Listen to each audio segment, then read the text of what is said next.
Hello students, welcome back. So today we are going to start our new topic of chapter electricity when the resistances are connected in parallel. अगर resistance को series में connect ना करके parallelly connect कर दिया जाए तो किस तरह से इफेक्टिव रेजिस्टेंस जो होगा वो इंक्रीज हो जाएगा या डिक्रीज हो जाएगा, let us see. Okay, so resistances are connected in parallel. अगर हम रेजिस्टेंस को पैरेलली कनेक्ट कर देते हैं, ठीक है, तो कनेक्शन किस तरह से होगा. Okay, so if I have a resistor of resistance R1 and again a resistor of resistance R2. Okay, इस तरह से अगर दो रेजिस्टेंस है मेरे पास जिनके रेजिस्टेंसेस हैं R1 और R2 और मुझे ये पैरेलली कनेक्ट करने हैं, तो अगर मैं इन्हें पैरेलली कनेक्ट करती हूं तो ये इस तरह से कनेक्ट हो जाते हैं कि अगर जैसे आप खड़े हो और आपका फ्रेंड आपके सामने खड़ा है, ठीक है, और आपने अपने फ्रेंड का इस तरह से अपना एक हैंड उसके हैंड पे इस तरह से पकड़ रखा है और दूसरा हैंड यहाँ सामने, और आप आमने सामने खड़े हो एक दूसरे के हाथ पकड़ के, तो वो होता है पैरेलल कनेक्शन. ठीक है, तो ये हो गया पैरेलल कनेक्शन कि इसका एक हैंड इधर इस रेजिस्टेंस का एक हैंड दोनों कनेक्टेड है और इधर से इन दोनों के एक एक हैंड कनेक्टेड है, मतलब दोनों एंड ही रेजिस्टेंसेस के क्या है, कनेक्टेड है.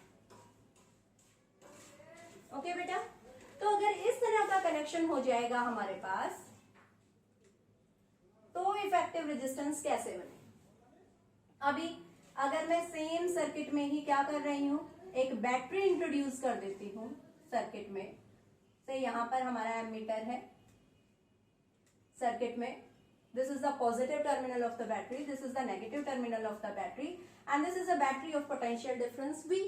ओके, अब जैसे ही सर्किट में बैटरी इंट्रोड्यूस हो जाएगी वैसे ही हमारे पास क्या होगा, करंट फ्लो करेगा, बिकॉज करंट को पाथ मिल जाएगा टू फ्लो. और करंट को जैसे ही पाथ मिल जाएगा फ्लो होने के लिए, करंट की फ्लो होने की डायरेक्शन क्या है, positive to negative, P to N, तो करंट इस तरह से फ्लो करेगा. तो यहां से I करंट फ्लो कर रहा है.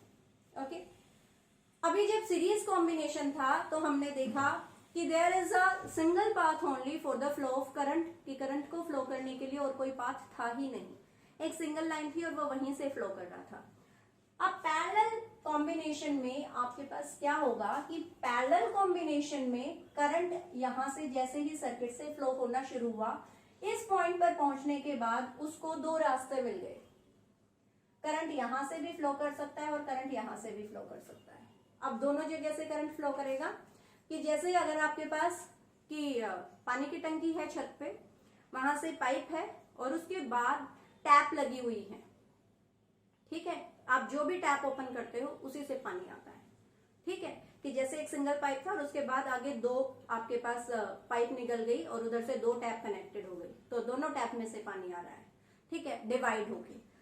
सिमिलरली यहाँ पर करंट पानी की तरह काम कर रहा है. जिस तरह से पानी डिवाइड हो जाता है, अगर दोनों टैप ऑन करते हो तो दोनों टैप में से पानी आता है, तो इसी तरह से यहाँ पर जो करंट है वो फ्लो कर रहा है और यहाँ पर दोनों जगह फ्लो करेगा. तो से करंट डिवाइड हो गया, यहाँ पर करंट I1 और यहाँ पर करंट I2. अब यहाँ पर भी करंट I1 था, यहाँ पर करंट I2 था, लेकिन यहाँ पर जाके फिर से वो क्या हो गया, कंबाइन हो गया, और कंबाइन होके फिर से उसे क्या मिल गया, एक पाथ मिल गया. तो यहाँ पर करंट फिर से क्या आ गया, I ही आ गया. Okay, so this is your parallel combination. Okay, parallel combination of resistance. Resistance इस तरह से parallelly connected है. अब आपको क्या करना है, आपको यहां पर इसके लिए जैसे हमने जब रेजिस्टेंसेस हमारे पास सीरीज में कनेक्टेड थे तो हमने उनके कोरस्पॉन्डिंग एक इफेक्टिव रेजिस्टेंस निकाला था.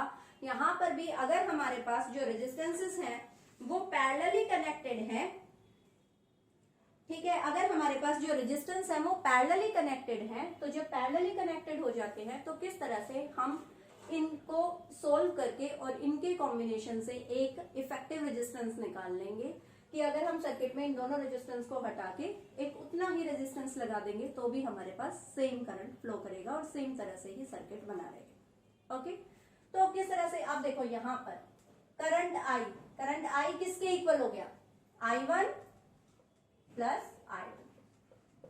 करंट आई किसके इक्वल है, I1 प्लस I2, क्योंकि यहाँ पे करंट आई था, यहाँ उसे दो रास्ते मिले, डिवाइड हो गया, यहाँ पर वो फिर से एक पॉइंट हो गया, ज्वाइन हो गया, ज्वाइन होके फिर से करंट आई हो गया। तो I is the sum of I1 plus I2। अब अगर मुझे I निकालना है, ओके, तो I में कैसे निकाल सकते हो, हमें पता है कि I is equal to V by R, और R यहाँ पर मैं क्या कह रही हूँ, RP। RP क्यों कह रही हूँ, because RP is the resistance, RP is the effective resistance of the parallel combination. RP क्या हो जाएगा कि अगर मान लो मेरे पास डिफरेंट रेजिस्टेंसेस पैरेलली कनेक्ट है, तो उनका टोटल जो इफेक्टिव रेजिस्टेंस बन जाएगा वो क्या बन जाएगा, RP। हम इसे कह सकते हैं कि ये इन दोनों रेजिस्टेंस के इक्विवेलेंट रेजिस्टेंस होगा। इन दोनों को अगर मैं हटा के एक इनके इक्विवेलेंट रेजिस्टेंस लगाना चाहती हूँ, तो मैं RP को लगा दूंगी, इन दोनों को रिमूव कर सकती हूँ। ओके, अब RP की वैल्यू तो मुझे कैलकुलेट करनी है। अब वो मैं कैलकुलेट कैसे करूंगी,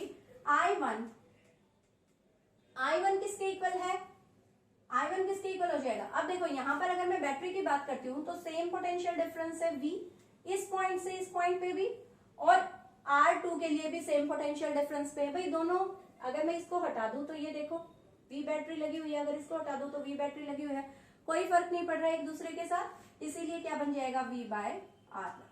इसमें पैरेलल कॉम्बिनेशन में जो पोटेंशियल डिफरेंस होगा वो सेम रहेगा दोनों के लिए, पोटेंशियल ड्रॉप जो होगा वो सेम रहेगा दोनों के लिए। क्यों रहेगा सेम, क्योंकि इसके पॉजिटिव टर्मिनल के साथ इसका एंड कनेक्ट है, और इसका भी एंड इसके पॉजिटिव टर्मिनल के साथ कनेक्ट है। इसी तरह से इसका ये सेकंड एंड यहाँ पर कनेक्ट है, तो दूसरे का भी सेकंड एंड यहाँ पे कनेक्ट है, तो हमारा जो पोटेंशियल डिफरेंस रहेगा वो सेम रहेगा। लाइक सीरीज कॉम्बिनेशन में आपके पास एक सिंगल लाइन थी, तो करंट के पास और कोई भी पाथ नहीं था, और करंट उस सिंगल लाइन से ही फ्लो कर रहा था। पैरेलल कॉम्बिनेशन में जो पोटेंशियल डिफरेंस होगा वो सेम होगा। ओके, अब पोटेंशियल डिफरेंस जो है वो सेम है, तो I1 की वैल्यू हो गई V बाय R1, I2 की वैल्यू हमें हो चाहिए, तो I2 हो जाएगा V बाय R2। ओके, तो अब हम यहां से फर्स्ट में, अगर ये हमारी इक्वेशन 1 है, तो इक्वेशन 1 में हम क्या कर सकते हैं, इन वैल्यूज को यूज कर सकते हैं, और इन वैल्यू को यूज करेंगे तो हमारे पास क्या वैल्यू आ जाएगी, V by RP is equal to V by R1 plus V by R2। और अगर हम इसे सोल्व करेंगे तो बन जाएगा V by RP is equal to V into 1 by R1 plus 1 by R2, और V से V कैंसिल हो गया, तो हमारे पास क्या आ गया, 1 by RP is equal to 1 by R1 plus 1 by R2।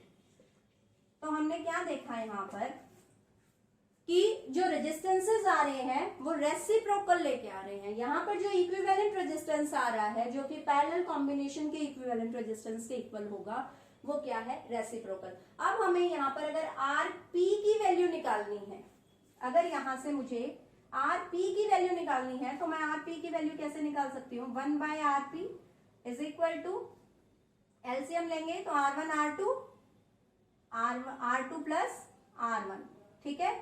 तो RP निकालना है ना मुझे, तो RP क्या हो जाएगा, R1 R2 upon R1 plus R2। This is the equivalent resistance in parallel combination.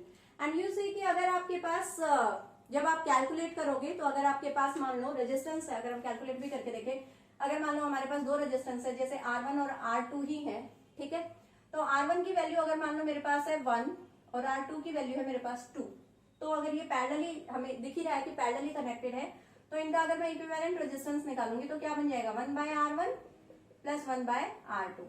R1 की वैल्यू कितनी है 1, तो 1 बाय 1 प्लस 1 बाय 2, तो ये वैल्यू कितनी आ जाएगी, 1 by RP is equal to 2, और यहाँ से क्या आ जाएगा 2 प्लस 1 3 बाय 2, ठीक है। अब 3 बाय 2 आया है क्या, 1 बाय RP, ठीक है, तो RP क्या आ जाएगा 2 बाय 3। इसका रेसिप्रोकल लेना मत बोलना कि 1 बाय RP आया 3 बाय 2, तो RP आ गया 2 बाय 3। 2 बाय 3 का मतलब हो गया किसके इक्वल आ जाएगा, 0.6 के इक्वल आ जाएगा। अब देखो जो 0.6 आया, तो हमारे पास जो इन दोनों में से जो छोटा होगा ना, उससे भी छोटी वैल्यू आई है इक्विवेलेंट रेजिस्टेंस की। तो हम देखेंगे कि जब भी हम रेजिस्टेंसेस को, नंबर ऑफ रेजिस्टेंसेस को अगर हम कनेक्टेड करते हैं पैरेलली, अगर हमने पैरेलली कनेक्ट कर दिया, तो जो उनका इक्विवेलेंट रेजिस्टेंस बनेगा ना पूरे के पूरे कॉम्बिनेशन का, वो जो मिनिमम रेजिस्टेंस होगा सर्किट में उससे भी कम वैल्यू आएगी in case of parallel resistance. Okay students, I hope आप सबको ये टॉपिक क्लियर हो गया होगा। सो आपको ये टॉपिक बहुत ही अच्छे से अपनी बुक से भी थ्योरली पढ़ना है वीडियो देखने के बाद, ठीक है, और इस पर बेस्ड हम न्यूमेरिकल करेंगे नेक्स्ट वीडियो में। Till then stay safe, stay happy.